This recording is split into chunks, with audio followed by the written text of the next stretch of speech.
नमस्कार दोस्तों, आप सभी का फिर से स्वागत है हमारे लीगल असिस्टेंट कानूनी सहयोग चैनल में। आज हम जानने वाले हैं कि धारा 144 क्या होता है। अक्सर आप सुनते रहते हैं कि पुलिस ने शांति व्यवस्था बनाए रखने के लिए धारा 144 लागू कर दिया है अपने शहर में। जहाँ पे भी कोई वायलेंस होता है वहाँ पे शांति व्यवस्था बनाए रखने के लिए, हालत बिगड़े ना, वहाँ की हालत उस जगह की बिगड़ ना पाए, उसके लिए पुलिस धारा 144 को लागू करती है। हम इसमें जानेंगे कि कौन धारा 144 लागू करने का ऑर्डर देता है और कितने समय तक धारा 144 रहती है और इसमें कितना हमारा सजा का प्रावधान किया गया है।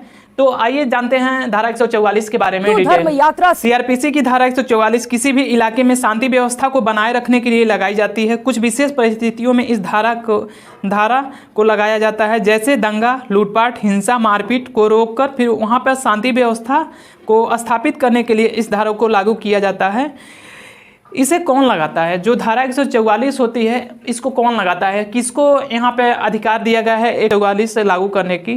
तो आपातकालीन स्थिति में धारा 144 को सुरक्षित रखने का आदेश कार्यवाही मजिस्ट्रेट के द्वारा दिया जाता है। जो उस डिस्ट्रिक्ट का मजिस्ट्रेट है यह उसको अधिकार है कि वहाँ पर धारा 144 को लागू किया जाए। यानी इस धारा को लागू करने के लिए जिला का मजिस्ट्रेट या जिला अधिकारी द्वारा नोटिफिकेशन जारी किया जाता है, जिसके बाद तनावपूर्ण इलाके में धारा 144 लागू किया जाता है। यह धारा 144 पूरा डिस्ट्रिक्ट में लागू हो सकता है या जहां पे वायलेंस तनावपूर्ण इलाका है, जहां पे कोई मैटर हुआ है वहां पे उस एरिया में लागू किया जा सकता है। जो धारा 144 होती है ये लागू होने के बाद केवल 2 महीने की अवधि तक वैध होता है। जो धारा 144 है अगर कहीं पर वायलेंस होता है तो वहाँ लागू हुआ है तो 2 महीने तक वैध होगा। राज्य सरकार 2 महीने के से 6 महीने तक इसकी अवधि बढ़ा सकती है। राज्य सरकार को यहाँ पे अधिकार दिया गया है कि आप 2 महीने से इसको 6 महीने तक बढ़ा सकते हैं और जब स्थिति सामान्य हो जाए तो किसी भी टाइम में धारा 144 को वापस लिया जा सकता है।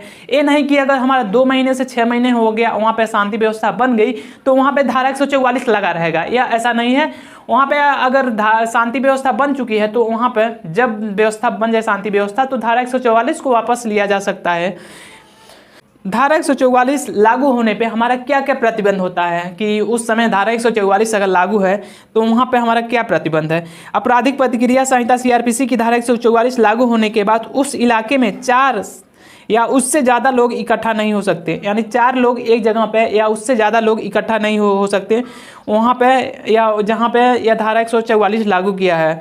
उस क्षेत्र में हथियार लाना और ले जाना और रखने पर भी प्रतिबंध होता है।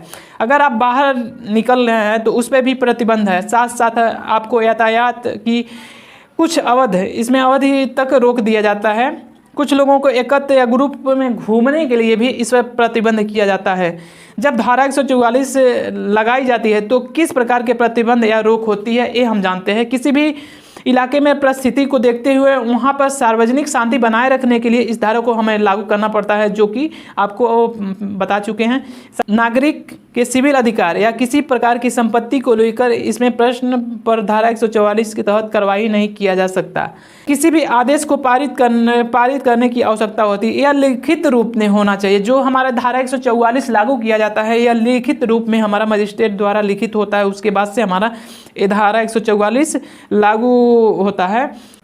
धारा 144 लागू होने पर इसका उल्लंघन अगर आप कर रहे हैं, धारा 144 लागू है उसका उल्लंघन कर रहे हैं तो इस पर क्या हमारा प्रावधान किया गया है? धारा 144 लागू होने पर इसकी पालना करना उस नागरिक की जिम्मेदारी होती है। इसके दौरान कानूनी अधिकार इस मजिस्ट्रेट को दिया जाता है। आपका जो कानूनी अधिकार है वहाँ का डीएम मजिस्ट्रेट को दे दिया जाता है कि शांति व्यवस्था फिर से बनाया जा सके। इसके दौरान पर आप अगर उल्लंघन करते हैं, धारा 144 का उल्लंघन करते हैं तो अधिकतम 3 साल की सज़ा हो सकती है और जुर्माना और सज़ा दोनों हो सकती है आप पर। तो कहीं पर भी अगर धारा 144 को लागू किया जाए तो उसका आपको पालन करना आपकी जिम्मेदारी बनती है। ये एक हमारी कानूनी प्रक्रिया है। तो धारा 144 अगर कहीं पर लागू होता है तो वहाँ पे आप जो आपका सारे अधिकार आप मजिस्ट्रेट को दिया जाता है, ये आपको ध्यान में रखना चाहिए। फिर हम मिलते हैं फिर किसी नेक्स्ट टॉपिक को लेकर। अगर हमारा वीडियो पसंद आए तो लाइक करिए, मेरे चैनल को सब्सक्राइब करिए। इस तरह से कानून से रिलेटेड वीडियो देखने के लिए मिलते हैं फिर नेक्स्ट वीडियो में नेक्स्ट किसी टॉपिक पे। Thank you for watching video.